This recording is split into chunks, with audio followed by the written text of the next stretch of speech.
రాయలసీమ పునరుత్పాదక యూనిట్లు ఎక్కువగా ఏర్పాటు చేయాలి. ట్రాన్స్మిషన్ కోసం గ్రిడ్కు అనుసంధానించాలి. రాష్ట్రం జీపీఎస్ సెంటర్గా మారాలి.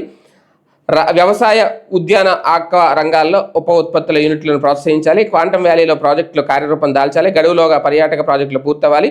అలాగే ఎస్ఐపిబి సమావేశంలో సీఎం చంద్రబాబు నిర్దేశించారు. 39,436 కోట్ల విలువైన ప్రతిపాదనలకు ఓకే చెప్పారట. 1.11 లక్షల మందికి ఉద్యోగ అవకాశాలు కూడా రాబోతున్నాయి. విశాఖలో ఇన్ఫోసిస్, సీమలో గ్రీన్ ఎనర్జీ అంటే ఏడాదిలో మళ్ళీ మరోసారి కూడా గృహప్రవేశాలు ఉండబోతున్నాయి. అలాగే పవన్ కళ్యాణ్ గారు భూగర్భ జలాలను కాపాడుకుందాం, జల సంరక్షణ యజ్ఞం చేద్దాం, భూగర్భ జలాల పరిరక్షణపై ప్రజల్లో చైతన్యం కలిగిద్దాం అన్నారు.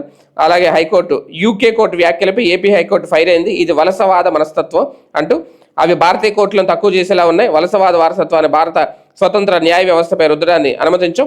విదేశీ కోర్టుల ఉత్తర్వుల్లో భారత్లో చల్లో 6 ఏళ్ల బిడ్డ తల్లి సంరక్షణలో ఉండడం అక్రమ నిర్బంధం కాదు, బిడ్డ సంక్షేమానికి భారతీయ కోర్టులు ప్రాధాన్యమిస్తాయి అంటూ బెంచ్ చెప్పుకొచ్చింది. త్వరలోనే స్థానిక ఎన్నికలు, ఆ దిశగా ప్రభుత్వ ఆలోచన. వారంలో ఎస్ఈసి నియామకం, గవర్నర్ చేరిన ఫైలు, బీసీ జనాభా లెక్క 10 రోజుల్లో పూర్తి.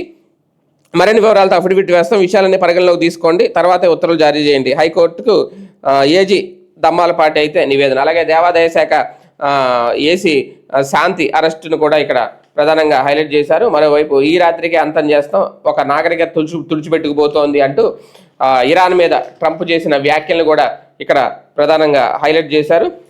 దీంతో పాటు ఇక్కడ కీలక కోమాలో మొజ్తబా కొమానీ, ఈయన కొమానీ తీవ్రంగా ఉందంట ఆరోగ్య పరిస్థితి, నిర్ణయాలు తీసుకోలేని స్థితిలో సుప్రీం లీడర్ ఉన్నారట. ఇరాన్ సుప్రీం లీడర్ మొజ్తబా కొమేనీ ఆరోగ్యంపై కొత్త విషయం వెలుగులోకి వచ్చింది. ఆయన ఆరోగ్య పరిస్థితి తీవ్ర విషమంగా ఉందట.